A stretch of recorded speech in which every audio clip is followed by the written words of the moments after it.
I'm Carl Anthony, and I'm the co-director of Breakthrough Communities. And I'm Paloma Pavel, and I'm co-director of Breakthrough Communities in Oakland, California. I was trained as an architect and an urban planner, and I had a business, a small business, and my business was getting more and more successful. And what I noticed is when we were working on large-scale regional planning, they had extensive citizen participation processes, but there were very few people of color in that. And so we were very much concerned that we need to create the capacity for people to actually look at what their interests were. I think what's really remarkable about this is that we're really now thinking more systematically about how we're going to shift the dialogue. Because for the last many decades, the primary motivation for any physical development in our regions has been return on investment to the developer. And now what we want to do is to shift the dialogue to an understanding that the reasons that we make changes in the land use should be related to the survival of our human beings and the public health. So that's really an important innovation, and I think we have at least some support from the state government and the Strategic Growth Council to make that happen. We're beginning to see that our metropolitan regions are really living systems. And so we're learning about the watersheds, the food shed, and also that our community-driven movements are also interdependent living systems. And so it's very important for us to challenge the spatial apartheid, the things that have been created by subsidies given to highways, which have separated the inner cities and created disinvestment, and how we're now needing to reclaim all of our parts of our region as assets, including the places that have been thought of as being disinvested.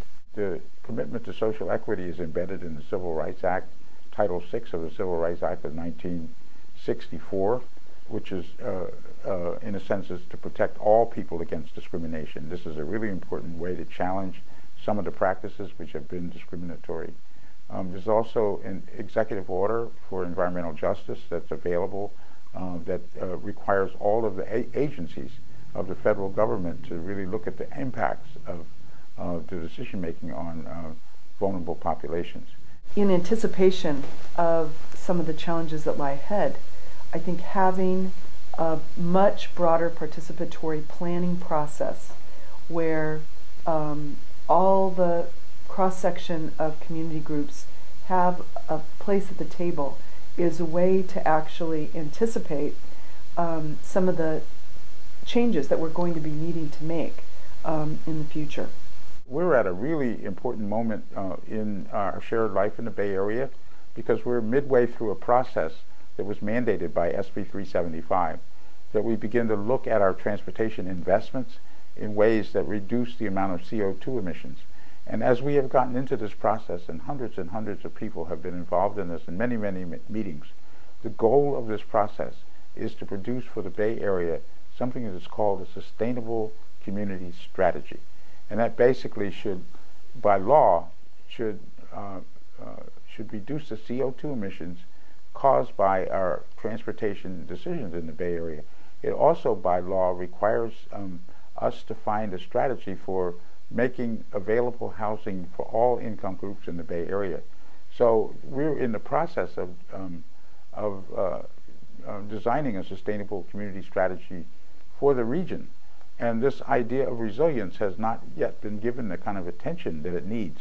So it's very important for the people in this conference to realize that there's some real practical things that can be done in helping to focus more attention on the sustainable community strategy. I want to mention one really remarkable thing that's going on in the Bay Area, which is something we call the 6 big wins. One of the strategies that really needs to be developed more, which we need help from the folks who are going to be in this conference, is looking at how do we understand economic opportunity in the region.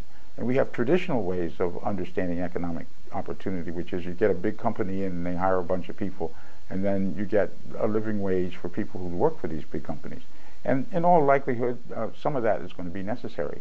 But what is also perhaps more important in the long run is how can we make an economically viable metropolitan region that is actually somewhat self-reliant and is not so dependent on the global economy and the kind of investments that people are upset about in the Wall Street demonstrations that we've been talking about.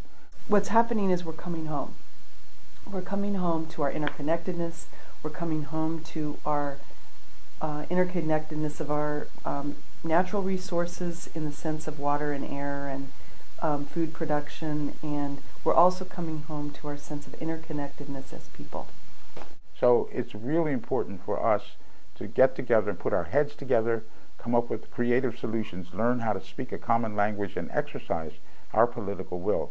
And one of the things that's really important about this is that we have to do it in a way that's fair.